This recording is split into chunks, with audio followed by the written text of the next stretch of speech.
Kamusta pong muli mga kababayan? Si Katambay Manong po ay inyong lingkod ay nagbabalik po muli at samahan niyo po tayo po magkomentuhan dito po sa Tambayang Makabayan. At tayo po mag-umpisa na at komentuhan po natin mga kababayan ang lagi pong sinasabi ngayon diyan po sa House Committee Injustice na sinasabi po nila na sila raw po ay exempted daw po sila sa bank secrecy law. At dito po sila binalatan ni Atty. Topacio na akala po nila sa tingin nila ay sila exempted sa bank secrecy law sa pinaggagawa po nila sa pamilya Duterte, sa Vice President at sa kanyang asawa na si Atty. Mans Carpio. Kaya po magkakaalaman po yan. Ang tamang desisyon at hatol, hindi po dyan sa committee po ng injustice, sa korte. Kaya mabuhay po Atty. Mans Carpio at dinala niyo po ang usapin sa korte, lalong-lalo po ang batas ng bank secrecy law.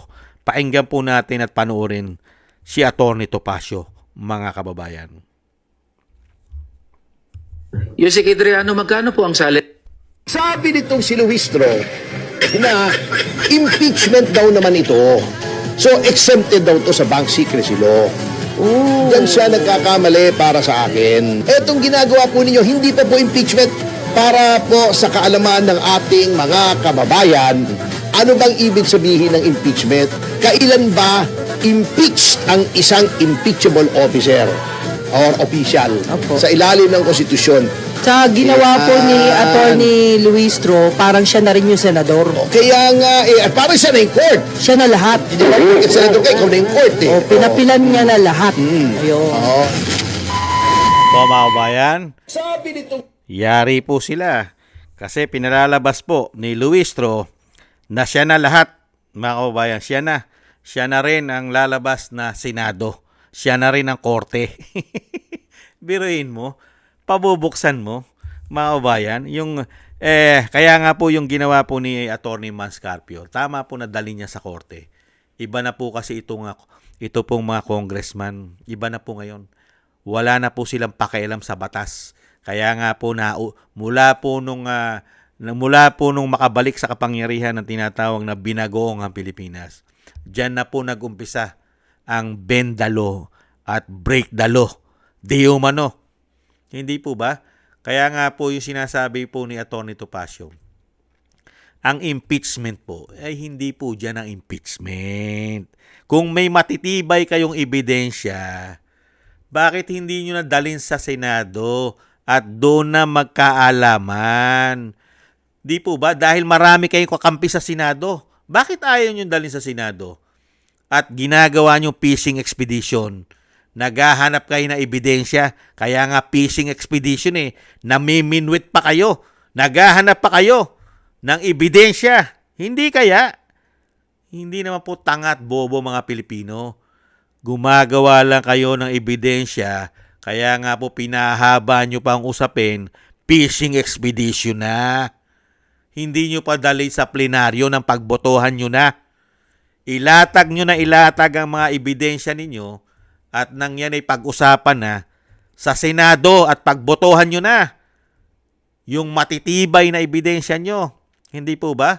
At kami naman ay umaasa habang kayo'y nagpi-fishing expedition, umuusad naman ang ginawang kaso ni Atty. Mans Carpio sa mga pinaggagawa ninyo. At diyan magkakaalaman, hindi kailanman maniniwala ang taong bayan pag ang nagsalita ay mga congressman na nag-i-impeach sa Vice President. Ang paniniwalaan namin, yung desisyon ng korte. Yung korte ang paniniwalaan natin, hindi ang mga congressman na may mga sarili at pangsariling interes. Hindi po ba? Dahil sila mismo ang nagpapabagsak sa Vice President. Hindi kaya lahat po ng lalabas sa mga bibig ng mga tao na yan ay hindi mo dapat paniwalaan basta-basta. Dahil nga po, unang-una, kasama sila sa maleta, di umano. At kasama rin sila sa mga allocable at isang damukal na insertion. Billion-billion, di umano. Hindi po ba, Luistro? Meron ka pa nga issue, pati nga yung dati mong ginawa mong katulong Tapos ginawa mo pang dami, nagsalita na, nung mga nakaraan pa, nagsalita. Hindi po ba? Napakarami mong issue, Luistro. Pati asawa mo, tinago mo. May utang ka pa kay Mascarpio. Hindi po ba? At may issue ka pa rin sa Cat's Eye. At lalong-lalong may issue ka pa rin sa maleta.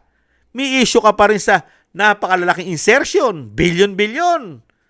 Yan ba sasabihin mo na magiging fair? Fair justice ba yan? Sige nga.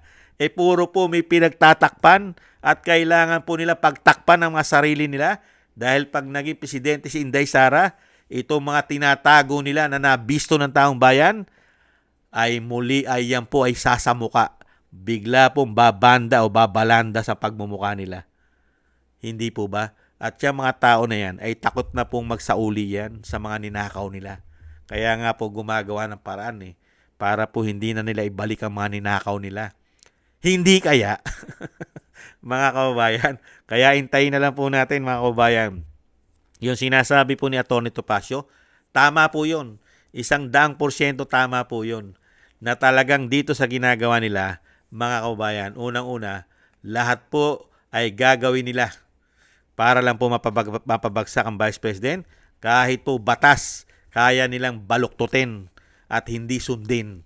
Sanay na sanay naman po yata sila dyan. Pero umaasa po tayo sa ginawa po ni Atty. Mans Carpio ay uusad po ang kaso na ito. At makakakuha po ng katarungan ito pong pamilya Duterte. Dahil alam naman po natin kung paano po nila binababoy ang batas.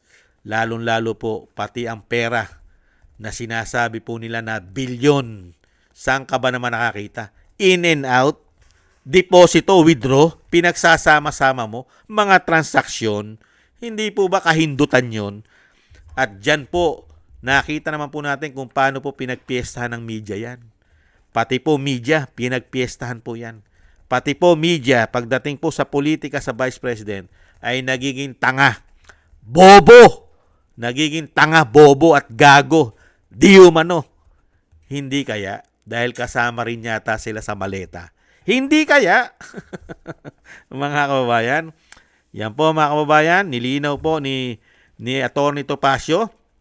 Ito pong ginagawa po ay hindi po sila makakaligtas sa bank secrecy law.